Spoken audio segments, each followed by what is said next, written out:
might seem crazy what I'm about to say. Sunshine, she's here, you can take a break. I'm a hot air balloon that could go to space.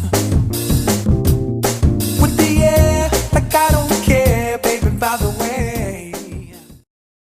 Research has shown that just 7% of human communication is through the actual words. 93% of what we communicate with others is nonverbal. Bam, bam, bam! 93%. Think about that. 93%. So it's our tone of voice, our pitch, our posture, micro expressions on our face, and different gestures that we might use. So we put all the significance on 7% for words. When you can read body language, every moment you spend with others, you can make it valuable, and if you're in business, you can make it profitable. Body language is crucial. So we've learned the importance of our word choices in communication, but isn't there a whole lot more than just words in the conversations? Of course. The first thing to think about is tone. How you say something dramatically affects what your words mean. In fact, people will believe your tone more than the words you say. Now think about that. We really need to be aware of how we sound to people. Someone says, devil's advocate, why can't you just pay attention to what I'm saying? Why do you get caught up in what my shoulders are doing, my eyes are doing, and my hands are doing? Why can't you just pay attention? Because what I have to say is so important. You say?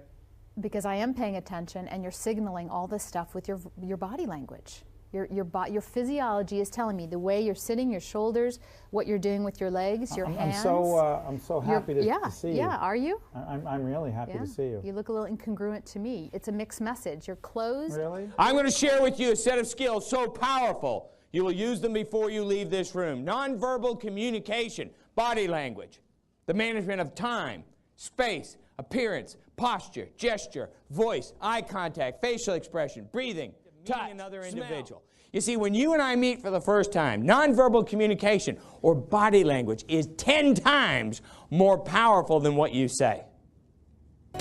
Let's go there. Yeah, I think in the simplest form, it's a message between two people. One person trying to share his ideas with another person, or it could be a company trying to convey their ideas to an individual or to another company. I define it as the transfer of a thought or an idea from one person to the next. You know, whether that be spoken, written, or, you know, gestures. Obviously, when we think about nonverbal behavior or body language, but we call it nonverbals as social scientists, it's language. So we think about communication. When we think about communication, we think about interactions. So what is your body language communicating to me? What's mine communicating to you? When we think of nonverbals, we think of how we judge others, how they judge us, and what the outcomes are. We tend to forget, though, the other audience that's influenced by our nonverbals, and that's ourselves. We are also influenced by our nonverbals, our thoughts and our feelings and our physiology.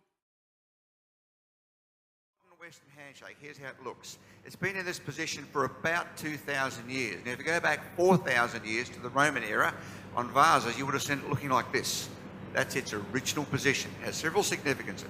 So what would happen is that the troop leaders would meet after battle or training, and they're always men, so this has remained a male activity until recent times. When they would meet, they would do this. If his arm was stronger, it would go something like this, and you'd all say, he's got the upper hand. Upper hand is an ancient Roman expression. Now, if he's got the upper hand, it means his guys get the first crack at the whining, the dining, and the dancing. My guys have to wait. Now, if it goes the other way, my guys get first crack. If it's in the middle, it's 50-50. This was originally done squatting. Now we do it standing, so the fingers are below the wrist instead of above. But essentially, we have the same position. So that's why when the hands lock, if his hand is slightly on top, it doesn't have to be right on top, just a little bit. I'll get a feeling at a gut level. Now we think this is hardwired because you've never been trained to decode this. I get a feeling he's coming on a bit heavy. And he feels like, yeah, I think I can dominate here. If he goes the other way, I feel like, yeah, I got this sucker all lined up, haven't I, huh? What's your prominent position? You have a dominant position of one of these, and which is yours. Most people have never considered, but you've got one that you are using primarily when you're dealing with others. Now, is it up? Is it over? It's a finger. Now, we know the palm down, historically, is a power signal. There's more power, in fact, 4 times more power in your hands facing down than up. Think of famous examples like Adolf Hitler. The Nazi salute went, Hail Hitler, and it frightened everybody. How would he have gone if he had gone, Hail Hitler? Nobody's going to follow Heil Hitler. That's scary. That's submission.